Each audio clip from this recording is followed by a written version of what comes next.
What is up, Insaners, and welcome to a new video where we'll be talking about our team selection for the upcoming double game week 25.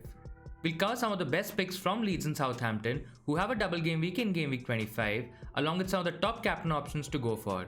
Guys, we are getting into the critical part of the FPL season starting from this week. This could make or break your FPL season, so start thinking about your team strategy in terms of transfers and different chips that you can use. We recently did a strategy guide video on the upcoming double and blank game weeks, so in case you need any help with planning, make sure you check that out as well. You'll find a link to the video in the description below. As always guys, if you're new around here, subscribe to our channel Insanely Football. Make sure to leave a like if you enjoyed today's video. Also, don't forget to hit the bell icon if you want to get notified of our coming videos. Let's start with the madness then, and what a game week it was for us. It had everything from Loughton and Gundogan massive point hauls to facing the heat with Pep's roulette. We went past the 100 club, scoring 103 points this week with a good green arrow, moving up by 50k spots to around 140k. The double game weeks of Burnley and Man City in particular hurt us somewhat. We were around 100k with 99 points before the second set of fixtures, so clearly we dropped off a bit. Coming to our team review for game week 24, let's start with Martinez in goal. A very solid outing for the goalkeeper after a series of shots on his goal led to Brighton accumulating an impressive XG of 2.59. He made 9 great saves to keep out Brighton, which allowed Dean Smith's men to snatch an undeserved point at the Amex Stadium. He has been a great option for FPL managers this season. His 12 points cemented his place at the top for goalkeepers. With that kind of a performance, he's surely not going anywhere, and even for people who are on a wildcard this game week, he should be their number one keeper choice. Our defense was a complete mixed bag this week. What a performance from Matthew Loughton. That goal was something really special from the Burnley defender, a great run executed with an even better finish. He did well to contain the threat of Eze, offered an outlet in possession, and was reassuring defensively. Top performance capping a 17-point haul across both games. Just brilliant. We played Man City defenders John Stones and Ruben Dias, and they were a huge surprise. We could only manage 8 points from both of them across 2 game weeks. Dias didn't feature in the first game as he was not ready after having fever and a stomach problem. John Stones, on the other hand, did not feature in the second game for Man City against Everton. Everton did score in that game, and that meant no clean sheet points for Ruben Dias. Pep Guardiola rotating his 3 defenders, and with the Champions League games coming up, it's going to be very difficult to predict who starts every week. Coming to our midfield, we played 4 across the pitch with Rafinha on the bench. Gundogan was the one who made our game week in a lot of ways though. He got a massive 19-point haul against Tottenham, but was substituted with 20 minutes to play after he felt something in his groin area. That's a crazy total of 38 points, and it was a great week for managers who captain and triple captain the Man City midfielder. He was fantastic on the night, scoring 2 goals, and that is now 9 goals in his last 9 games in the Premier League. I feel he stepped up massively with Aguero and De Bruyne both out injured. Now the injury meant that obviously he didn't feature in the second game against Everton, and hopefully it's not too serious and he can continue putting in such dazzling performances. Our 2 premium options, Bruno Fernandes and Mo Salah, didn't have the best of games but still managed to give us a combined 16 points. Fernandes made full use of his opportunity to score the leveler just before halftime. Unfortunately, that was the only real contribution from the Portuguese international, who has had his problems influencing the game in the final third. None of his balls into the box troubled the West Brom defenders, and probably had one of his worst games for Man United if you take out that goal. Next, we have Mo Salah, who made a ton of runs but was kept on check by the tight Leicester defense. He could have easily scored if he had done better with that beautiful Trent ball in the first half. At the end, he scored his 23rd goal of the football campaign, giving us 7 points this week. Our final midfielder was Jack Grealish, and he was off his usual standards once more as Villa defended for large parts. He tried to create goal scoring chances, but Brighton did a great job in keeping him quiet. That's 2 blanks in a row now, and there's a lot of talk going on in the community as to whether he's the right pick in midfield with so many other options available. Now coming to our forwards, this was definitely the lowest score they've managed so far this season. Cavani and Patrick Bamford both were not able to find the back of the net, and Antonio was not even considered fit to make the matchday squad for West Ham. Starting with Cavani, he was a huge risk that we took this week, and it surely didn't work out. Cavani could have got United level after West Brom went ahead, but missed a great chance. He went through periods in the game where he never touched the ball and looked quite off. Now guys, to make the matters worse, he seems to have picked up a muscle injury and is not travelling for the Europa League game against Real Sociedad. We'll have to see what Ole says in his press conference, but he might be the one to get the stick this week. Patrick Bamford, our second forward, only gave us 2 points. He attempted a decent header at goal with his one chance, but he was never allowed to get into the game. He had a pretty good penalty shout turned down at 4-2 after he had won the ball himself, but like all Leeds players, he had a rough day. the worst has to be Mikel Antonio this week, guys. He did not feature in West Ham's game against Sheffield United, so our first substitute Soufal came in. And oh my word, Mr. Dependable at the back as always. He almost got himself a goal. He was looking for the pass but nothing was on, and doesn't look like a strong suit in his game. He hit the shot too close to the keeper. On another day that was easily a double-digit haul if we also consider the clean sheet, but at least we were lucky to get something for Antonio. We will surely take the score and build towards the crucial next set of fixtures, including a few double game weeks. Now that we are done with our Game Week 24 review, let's get into the fixtures for Game Week 25. This game week has two teams with double game weeks, Leeds and Southampton. Leeds start this week with an away game against Wolves. Wolves beat Southampton and have stepped up a bit in the past few games, avoiding a defeat in their last 3 games. We also have the double game week fixture where a free scoring Leeds face Southampton at home. It should be an exciting watch. Southampton also played Chelsea, who are unbeaten in their last 5 games. Saints really need to improve, and they find themselves only 4 points ahead of 17th place Newcastle United.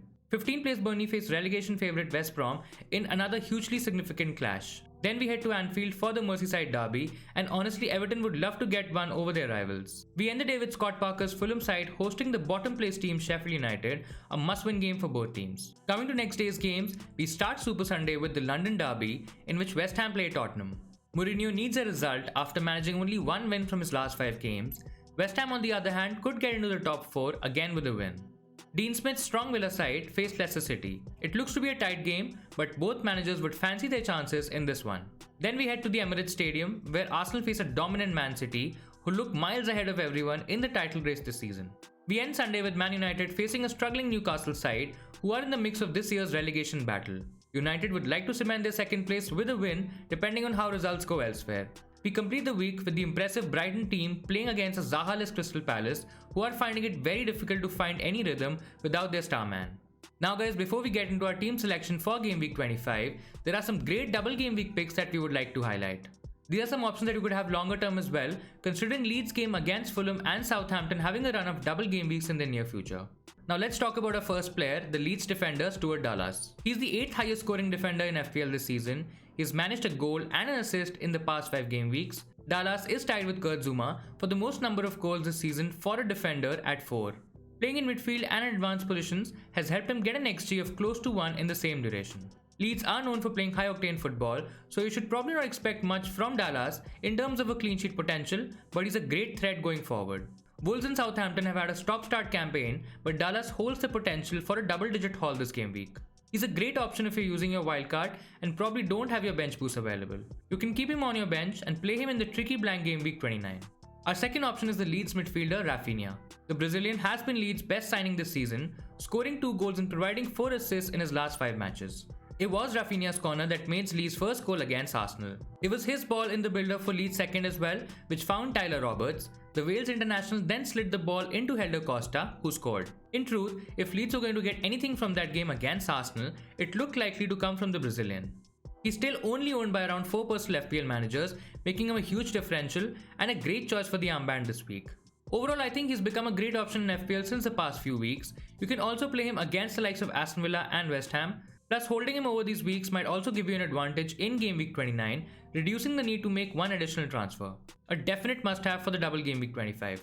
Our final Leeds option is their main striker Patrick Bamford. He has been in decent form in his last 5 game weeks, scoring 2 goals and getting 3 assists to his name. He has 13 attempts on goal and has created 7 chances for his Leeds teammate. He's another good captain pick for this week. Bamford is currently owned by more than 50% managers in the game, so the downside to this move is that you won't get anything with respect to competition with Bamford. His ownership is quite high to affect any change. On the other hand, if you don't have him in your team, you might lose out a lot considering so many managers have him. He's a great pick for the double game week at least. Later on, if you feel to make any changes, you can always target like a Watkins or make an upgrade to Dominic Calvert-Lewin or Danny Ings or even Harry Kane for the upcoming double game weeks. Coming to Southampton players, and the only Southampton pick that is made to this list is their main man Danny Ings. The double game week is not an easy one. He faces Chelsea, which is going to be very tricky, but Leeds would allow him a lot of space and good chances to increase his goal tally this season. He's still owned by only 11% FPL managers, making him a sort of a differential pick among the mid-range forwards. His stats in the last 5 game weeks are okay, scoring 1 goal and having 11 attempts on goal. Having said that, he's a risk for sure, as we've seen in the past that he struggles to finish 90 minutes, and with 2 games coming so soon, there's always a chance that he might start one from the bench. When I look at Southampton though, and their need for a result this week, it tells us that he might start both games. Other Southampton options are not that appealing. McCarthy in goal had a good start to the season, but has struggled over the past few game weeks. So if you already have him, then hold him for this week, but would surely not suggest to get him in your team for double game week 25. Now the Saints defense also has a similar story. It was looking pretty good in the early part of the season, especially Kyle Walker-Peters and Westergaard, but right now one is injured and the other defender has just returned from injury. They are leaking goals at the moment and clean sheet look a distant reality right now. Their midfield also has nothing really to talk about. Ward-Prowse is one option, but he relies very heavily on free kicks and you're not going to get those every week. Plus there are a lot of good options in the 6 million range this year and he's nowhere close to any of them. Coming to our team selection for the double game week 25, we have our team set up and are looking in decent shape for the next 2 game weeks. We have a free transfer and have 6.1 million left in the bank to play with. Martinez in goal is a no-brainer again. Leicester is going to be a very tough game with Vardy, Maddison and Barnes pulling the strings, so not really expecting a straightforward clean sheet, but he should get some good save points from the game. But in case if you have an alternate keeper this week, like Nick Pope, Areola or even David De Gea, you can play them instead of Martinez. There's definitely higher chances elsewhere of keeping a clean sheet. Right now we're playing a back 3 with 2 City defenders, Ruben Dias and John Stones. Ruben Dias looks like the most nailed on centre back right now for Man City. John Stones didn't start the game against Everton and considering it's Arsenal, he might play ahead of Laporte. The Arsenal attack should have a tough time creating spaces and running behind the City defence, but again it's Arsenal, so you don't really know what to expect from them this season. If you have a Chelsea defender, let's say Rudiger or even Luke Shaw from Man United, they are really good options to play this week. A lot of FPL managers might have a Burnley defender or even a double up with Pope in the mix because of game week 24. Even if their matches against West Brom, a clean sheet is not guaranteed, and if you're playing Pope, then playing another Burnley defender might be a bit too much for this week. Our third defender is Stuart Dallas from Leeds United, so not expecting much from a clean sheet perspective, but if he gets even a single attacking return from these 2 fixtures, it'll be job well done. Loughton and Soufal remain on the bench for now, and mostly we won't be getting them in our playing 11 this week. In midfield, we are going ahead with a 5 this week. Another week where mostly we won't be doing any changes in midfield in terms of incoming transfers. Now Rafinha is the first name in midfield this week with a double game week against Southampton and Wolves. He's also a current choice for the armband and expecting him to give a double-digit return this week. Our second midfielder Gundogan is a slight worry this game week. He's not trained this week, but hopefully he should be back in training. Another thing to note is the return of KDB last game week against Everton. The Belgian international should be back in the 11 against Arsenal, and it'll be interesting to see how him and Gundogan play together. KDB's ownership is quite low at the moment, but it might be a bit too early to get him in our FPL teams. For those who have Sterling, it should be a direct swap without much of an issue. We need to make a decision which one of Bruno Fernandes and Mo Salah to transfer out in case we get Son and Kane together. It'll be very difficult to get all of them together without disturbing the overall balance of the team. Both Bruno and Salah have been providing returns without playing that well, so I would say it's a tough call to make, but we're not going to do it this or probably even next week. We'll see how things pan out, but for now we go ahead with both of them. Then we have the Aston Villa midfielder Jack Grealish. He has been one of the most creative midfielders in the Premier League this season, but his last few games have been very poor. Maddison and Barnes are great replacements, but I feel it's another wait and watch week with Jack Grealish. He has created 14 chances in the last 5 game weeks, scoring a goal and providing 2 assists. Now Leicester won't be that easy for sure.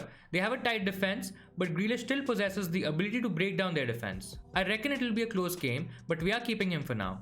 In attack, we're playing with 2 forwards in Bamford and Antonio right now. Our third striker Cavani might not be fit enough to start the game or even feature against Newcastle. That leaves us a bit short-handed in attack. We are definitely going to fix this, and Antonio is the one we're looking to replace this week. Now we have a couple of options with us. We can either get Harry Kane or make the risky move to Danny Ings. Obviously Ings has a double game week, but one of those games is against Chelsea. If Southampton will get anything from any of those 2 games, it has to come through Ings. There's also a possibility of multiple double game weeks in the coming weeks, with the City one in game week 27 almost confirmed by Pep in his press interview. Now Kane on the other hand is more expensive, but Tottenham have a really good run of fixtures and he looks to be back to playing 90 minutes every game. He is super important for Tottenham's hopes of getting a top 4 finish this season, and his partnership with Son could prove to be pretty handy. I'm slightly more inclined to do the Antonio to Kane move right now, but in case Cavani needs to be replaced, we can look at Danny Ings or even Dominic Calvert-Lewin if he's back for game week 26. Now another possible route we could take is getting in Shaw early for United's double game week 26 once it's confirmed. Shaw looks like a really good pick from the United defense. His attacking numbers are insane and he's enjoying life in Man United at the moment. He's created 14 chances and provided 4 assists in his last 5 game weeks. There could be a risk of rotation though, and we'll see if he starts the Europa League game against Sociedad. If that happens, he might not start the Newcastle game, but we are surely looking at getting him in our squad in place of Soufal, who has some tricky fixtures coming up. Now coming to captaincy options, there are a couple of good double game week options this week. The best ones are Patrick Bamford and a great differential option in Rafinha. Both are expected to do well in their double game week against Leeds and Southampton. If you don't have Rafinha on your team or transfer plans, then Bamford is a no-brainer for this week. It gives FPL managers a possibility of 2 returns instead of just 1. Now in spite of Leeds playing the double game week, there are some really good single game week options. The best single game week option probably would be Bruno Fernandes. The Portuguese midfielder is in fine form this season. He's facing a Newcastle side who are just about managing to stay away from the relegation spots.